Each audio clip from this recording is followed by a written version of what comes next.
everybody. It has been a while. I don't remember what episode this is, 4, I think. I went a long period without uploading videos, which is what I was not trying to do, but some things come up, family things. My grandmother passed away end of May, and it was a weird time. It was weird to get used to. I was raised by her, so it was different. So it took me a little bit. Things weren't really normal. But I'm hoping that I can get everything back in order. I had been doing a few things, which if you can tell, there's a frame sitting here in between there that I just didn't record. Just kind of came out here to vent, or get some steam off, I guess, and just work. But I can go over what I've done so far and kind of what I'm planning on doing on the frame, which is it's basically the same as what I was talking about last time. So I'll show you what I got so far and what I'm doing. All right, I'm gonna try to remember to hold the camera up. I've noticed in my old videos I'm like this, and yeah. So yeah, let's go over what I've done so far. Obviously, I've taken the body off the frame. As you can see here, it is stripped completely off. So I've got the rear end jacked up now. That's what I'm actually going to be working on today, is getting this thing pulled off so I can get the new 9-inch in there. So far I haven't really done too much to the frame. I've just kind of scaled it, cleaned off what red paint can come off easily, and I'm just going to roll on some Rust-Oleum stuff that I've used on frames before. But so far I have cut these ears down on the frame, since where the original transmission would have mounted. I cut them down just to leave the body mount, and I sealed them up. I had my cousin weld them up for me, and then welded on a brake line loop, because I wanted the brakes to come out of that side instead. It's more convenient to come straight down from the master and run along the frame into there and into the rear end, so then having to come over. The factory one's here. That's going to come off today. Some of these other little brackets, like that one there, that one for the e-brakes. I won't have e-brakes. Yeah. But yeah, that's the body. It's gone carpet rollers right now. It's going to get taken to paint eventually. So yeah, I'm going to start working on this factory rear end. So essentially what we're doing with this is the rear end will be dropped, taken out. The new 9-inch will be put in, and as you can tell, the leaf springs right now from the factory come out, outboard of the frame. So if you think about it, that limits the tire size that you can run to keep it tucked under the fender. So I have a kit, which is a common kit for these Tri-5s, that puts the leaf spring in the center of the frame. So that will come off, and I'm basically cutting a hole in there, cutting a hole in the back of the frame, and slide in a piece that lets me put the leaf spring in the center of the frame, so it'll run along here. Same thing in here. So I can put a 275 tire and tuck it under the frame. It's the biggest tire I'm going to go on it. I've changed a few things around. Oh, this is also another thing I wanted to point out. This is just lucky that it was installed. I remembered Pete, the previous owner, telling me that he had done this, but I just completely lost my mind until I was going to take the body off, and I realized how much higher I had to lift it up to clear it. But I'm not complaining, because this thing is a needed upgrade for a Tri-5 frame. If you can see, this is not a factory piece. Factory, the shocks mount in the body of the car. So if you see these two plates that are covering here, these two plates in the body, that's where the shocks mount. That's where the shocks mount normally, like from the factory, and it really makes this thing ride like a boat and a wagon at the same time. I've ridden in 1 or 2 factory Tri-5s, and let me tell you, if you're sitting in the back seat and you're going over Oklahoma roads, yeah, you can get some seasickness in there. So that stiffens everything up. So this makes it a much smoother ride for one, and much more firm, if that makes sense, like where the body isn't wanting to roll around like a boat. But another thing if you can see. Imagine that not being there. Do you notice that there is, so that also this is not factory, of course, the rack and pinion. So imagine that stiffener not being there. It is this cross member and this cross member that hold the two pieces of the frame together. So from the factory, if you can imagine how wavy that is, it was a big, you know, deal with Tri-5s. There's a few different companies that make like frame stiffening kits that go in. I mean, I'm not saying they don't work, but for the price, you know, you could just get this shock mount, which they make it factory, so you can just weld it in or bolt it in. So you don't have to do any custom work, it just drops in. And a drive shaft loop, which is why I was going to do it in the original place. I'm not racing this car. Literally, the drive shaft loop is just for bracing the frame back and forth. And I will have a transmission cross member, so I'll have, you know, 2 extra from what's here now, 2 extra pieces that will connect both sides of the frame. So that should stiffen it up enough. Again, this isn't a drag car. I have actually changed my mind from the last video, showed me talking about building a Turbo 400. I won't be doing that. I have decided I really want overdrive in this car just because it's, like I said, it's a cruiser.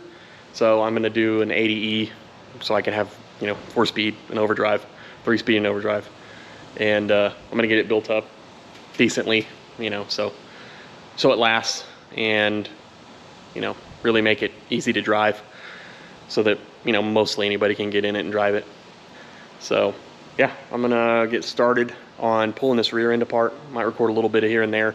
I'm still not sure how to record myself working on stuff. A lot of it is just kind of boring. So I've been watching, you know, like I said, I watch Puddin's Fab Shop and things like that, but I'm more engaged in his content than I am like trying to figure out how to make my own. So I skip over it, but at the same time, I don't want to just sit here and talk for 30 minutes. Unless you like hearing my voice and then I can talk ASMR, something like that, I don't know. But yeah, I could try to record some like time lapses or something like that. Just kind of, you know, bits and snippets of me working on it. But yeah, I'm gonna start cutting this frame up. It might be a little bit, it might be dark outside when I record the rest of it. Might have a few more people here. But I'm gonna start cleaning up this frame, getting this rear end pulled out. And yeah, I'll be back if I have anything crazy go on that you guys want to see. So thanks. So I started on removing all of these where the original leaf springs will mount, and got the rear end out, of course. So got all these out, all the brackets that hold the leaf springs originally, so the shackles and all that. So now I'm just going to clean that all up, get some of the rest of this off, like these 2 little bumps. Those don't need to be there. Get some of those off, clean it all up, and then start the process of cutting in the leaf spring mounts. So I have the mounts over here. Yeah, here they are. So if you can imagine, kind of show you what we're doing here. So this is the mount. This is the leaf spring mount. It's the new pocket. So essentially, if you think about it, we're cutting a hole in the frame down the bottom, and this will sit roughly like that inside of the frame. So, you know, those holes will be lined up with that hole, you know, and it will give a pocket for the leaf spring to go in. And back here, it's just a simple, pretty much this sits like that, welded there. So the leaf spring can go up, gives me a little bit of drop. And also, so originally, you know, which we saw before, the leaf spring is here on the frame. So fitting a 275 tire with a stock width rear axle without punching the tires out, the rear tires out like a gasser would be, that just isn't possible. Well, it might be if I get the right tire, but you know, whatever. I don't want to deal with that. I want to have plenty of clearance. So, old school thing. It's been going on forever.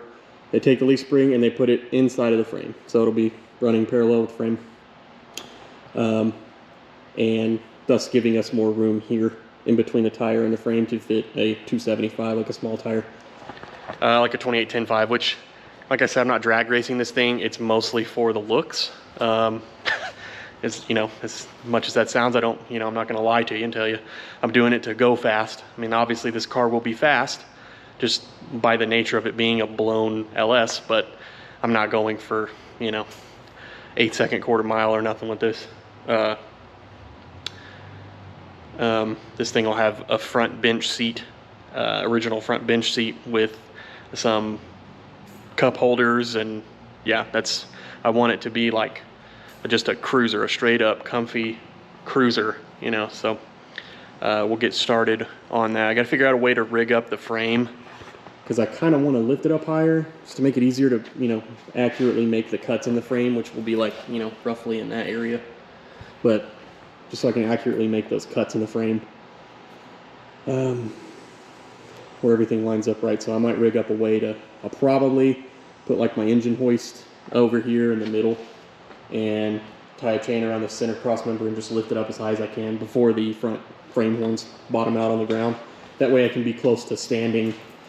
I can be close to standing while I'm doing the cutting, just to make it, where it's as close as possible. So the good welder that's going to weld it won't have to fill any huge gaps, because I don't trust my booger welds. I can weld things like little brackets together or things like that, but something that's a major suspension part, I don't feel comfortable welding it, especially since all I have is a 110 Hobart, which I've been told by welders that will work as long as I have the right temperatures and that the metal's heated up enough. I don't even want to worry about it. I know a few guys with big trucks, welding trucks, that work in the oil field that can come by and get paid in their favorite drink, and help me out with that. So yeah, we'll get started on that. I might do a time lapse of it. I'm still not, if there's anybody that's watching that has done YouTube before or, has an idea, I don't know how much like working I should put on, because it just gets kind of like boring. I try to mimic what Puddin does, but I think I talk too much. But yeah, we'll get it all figured out. It's my 5th episode, so let me know. Put some comments down. More building, less talking, or this is fine. I can make a time lapse, anything like that. So one of my good friends gave me another GoPro so I can have like another angle. I haven't charged it, and I didn't bring it today. Now that I just said that, I completely forgot about it. So I need to charge it up and bring it by, and I can have it set up for another look. So cool, I'll get started on that. All right, so it's been a while. It's nighttime. Completely didn't think about recording a video. Again, still getting used to the whole YouTube thing, but I had a good friend come by, bullshitting, watching me do some stuff. But I got one side cut out and fit pretty well for the front leaf spring. It got to be pretty dark, and I don't want to bug the houses next to me, so I'm not going to do any more cutting. So for today, I'm going to leave it at this. Tomorrow I'll come back, I'll record a time lapse of doing the other side. I think, talking with him, he told me a time lapse probably a pretty good deal, so make it look, bring some more working into my videos. But yeah, so this is what we got. Don't mind the big gap, that's my measurement there. Eyeballed pretty much, but so we got pretty centered there, but that's kind of how it's going to sit. You like my frame lift, make it easier, but that's pretty much how it sits in there. So my leaf spring, front shackle and the leaf spring will sit inside of there. So yeah, I'm gonna do the same thing on the other side. Hopefully get my measurements a little bit better on that front, so I don't gotta fill a big gap. Welding it up, and then start on the back. So the back side is a little different. Like I said, it gets welded. This gets welded somewhere around there, like that. And then I'll be cutting a C-notch in here, right here, for another piece, which is this right here, that there. So if you can imagine, there's kind of what we got going on. That rear leaf spring shackle will sit up here. So that's the shackle for the rear side of the leaf spring. So, but that, like I said, that will allow me to put 275s on the rear without running into the frame. So, and then We can get that fancy, which I think I've shown it on video already, but we'll get her on there. Fancy 9-inch in there. Be super strong. And I have 3-inch drop springs in the rear. And Caltrax, you know, just something simple. Keep some traction. But yeah, it's a True Track, 35 spline True Track, 355 gears, if I remember right. It might be 373s. Can't remember, something not too crazy. You know, I still want to be able to drive on the highway at, you know, more than 35 or less than 3,500 RPM. It is a cruiser, so. But yeah, I'm gonna call it a night tonight. I got started a little bit later than I wanted to. Tomorrow I'm gonna get up here earlier and I'll record a time lapse, and I will be here tomorrow. I have a lot more time now. So I will be here tomorrow. I'm gonna try to get it all done tomorrow. We'll see how far that goes. I'll have to see what kind of cutting instruments I have left. I think I only have like a few more discs left for my cutting wheel. And I like to use the Diablo wheels. Maybe Home Depot or Lowe's has them, I haven't checked, but I think they're the fastest and they stay together the best. So yeah, we'll get that cut out tomorrow. So I will take my GoPro home and charge it because I left it over here for 2 weeks and the battery was dead. So it's my spare battery and it's lasting pretty good. But yeah, I'll catch up with you guys tomorrow. Bye.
All right, I got 6% battery left after that. This is where I'm at. So, didn't take too long. I ended up just cutting it the same place I cut it. We'll just fill the gap. There was a hole right there, so to fill the gap anyways. So I'll probably need a piece of little metal to go in there, but there's a ton of crap inside the frame, which I'm gonna work on getting out, but that's that one cut. I'm gonna get it all fitted and clamped in like that. I'll probably just try to throw my own little tacks on it just to kind of get it set up and stuck where I want it. And then, you know, like I said last time, get somebody to come in and weld it. But I'm gonna get this one fitted in, and then I'm gonna work on cutting the aft ones, which I went over yesterday, about where I needed to cut for those. So I might end up modifying these because the video I watched, DD Speed Shop, he's a big Tri-5 guy, his kit doesn't have this connected, so it's just two pieces. There isn't this here, and the issue is that I'm finding is there is a bump on the frame, so this doesn't really want to sit level, and yeah, that's kind of I don't want to.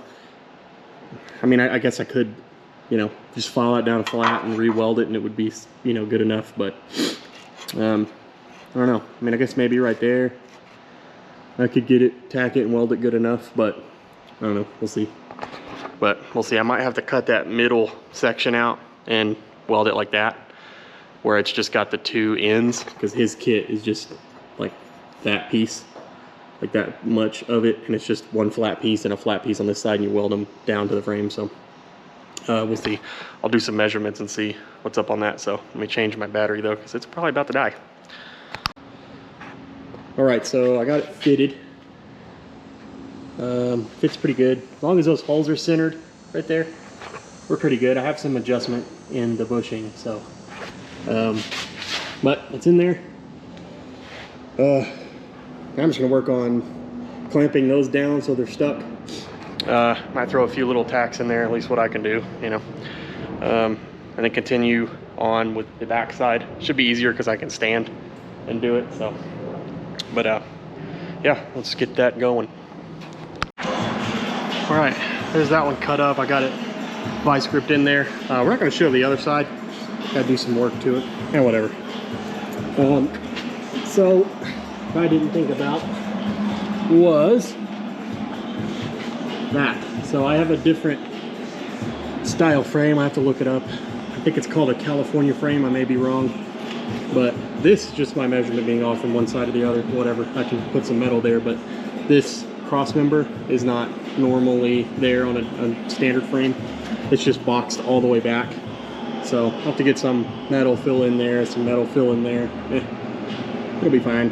But yeah, I'm gonna go ahead and get some tacks in there, my booger tacks, just so they're stuck, so I can get it welded fully later. So yep. All right, so I'm not even gonna talk about how long it was since I recorded a video. We're just gonna leave it at that. Anyways, I came back and I attempted to weld some of this up myself, like where it wasn't super necessary to be extra strong. I tried to weld some bigger stuff. I'm just not a good welder, so wasn't sticking. So I'm gonna get somebody else out to weld that up. But I got that weld in there, which I mean should have better light, but it looks okay. Those two pieces are all they are, a C-notch. It just, you know, is there for filling that part of the frame and supporting it. It's not a major part.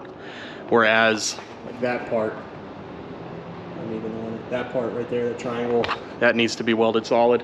And my combination of my little welder and my lack of skill in welding is not helping that to stick. So I think because I haven't got a video out in months, I'm gonna go ahead and just end this video here.